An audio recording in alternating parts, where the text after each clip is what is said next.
में हमने कई बार ऐसी मूर्खताएं अपने जीवन में कर रखी हैं इस भूषा के स्तर पर जिनका कोई तर्क समझ में नहीं आता।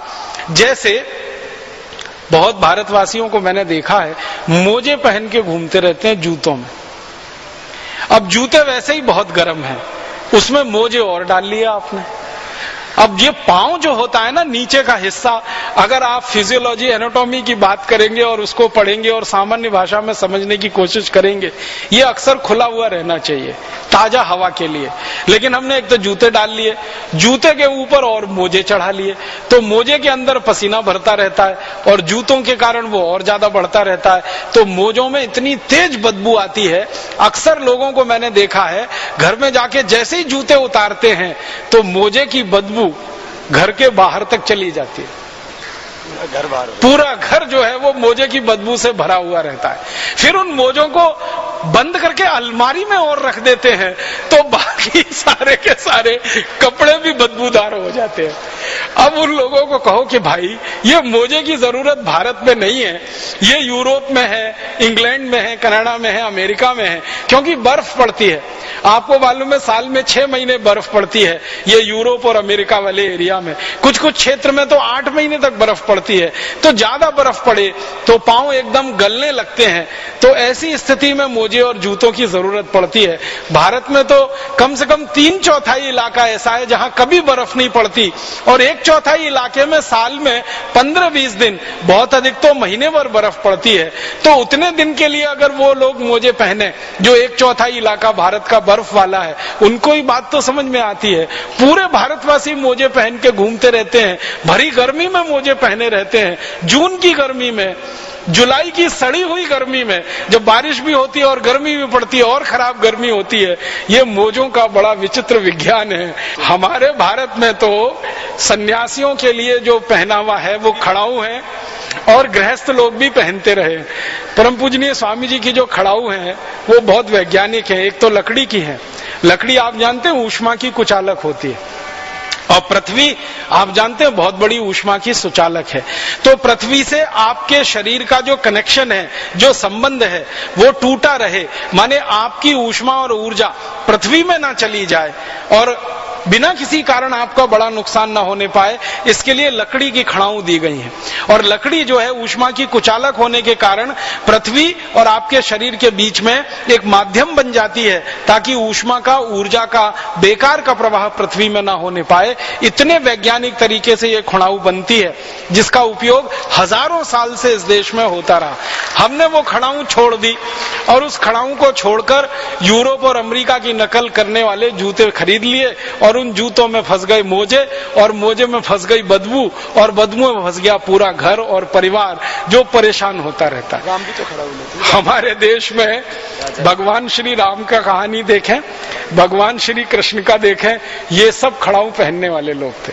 श्री राम ने हमेशा खड़ाऊ पहनी, लक्ष्मण जी हमेशा खड़ाऊ पहनते रहे, बजरंगबली को देखें, हनुमान जी को वो खड़ाऊ पहनते रहे, श्री कृष्ण खड़ाऊ पहनते रहे, युधिष्ठिर, अर्जुन, नकुल, सहदेव, भीम, ये सब खड़ाऊ पहनकर हमारे महापुरुषों ने अपने अपने जीवन में बड़े बड़े काम किए। और आप तो जानते हैं एक हमारे यहाँ मुहावरा चलता है जो वास्तविकता पर आधारित है कि श्री राम ने अपना राज्य तो खड़ाऊ की मदद से ही चलाया।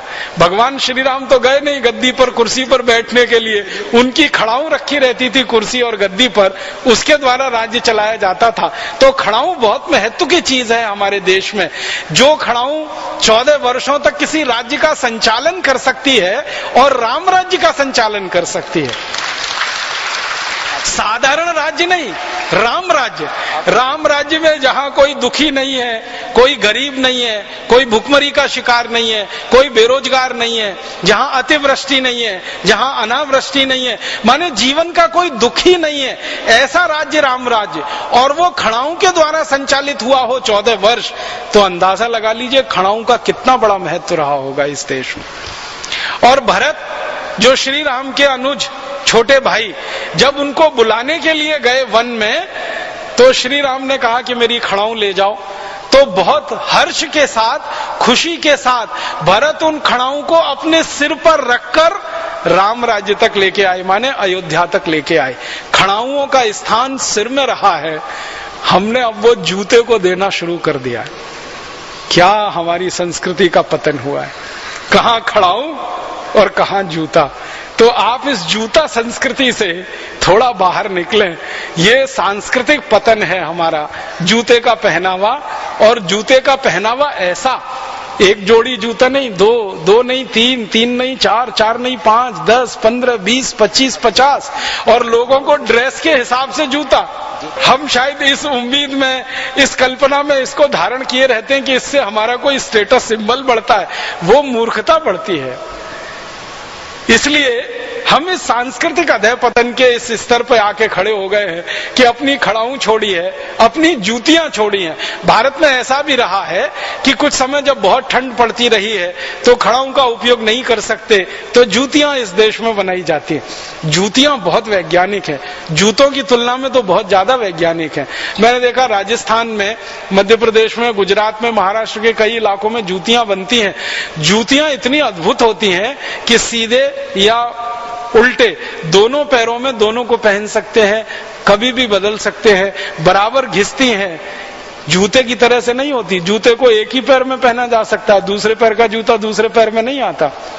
इसका माने जूतियां जूतों से श्रेष्ठ हैं क्योंकि वो भारतीय और स्वदेशी उत्पादन का निशानी है, और जूता ये विदेशी उत्पादन की निशानी है। चमड़े की से बनती। और वैसे भी जूता जो है ना बहुत खराब ये माना जाता है हमारे यहाँ धार्मिक रूप से कि वो मरे हुए जानवरों की चमड़ी से बनाया जाता है।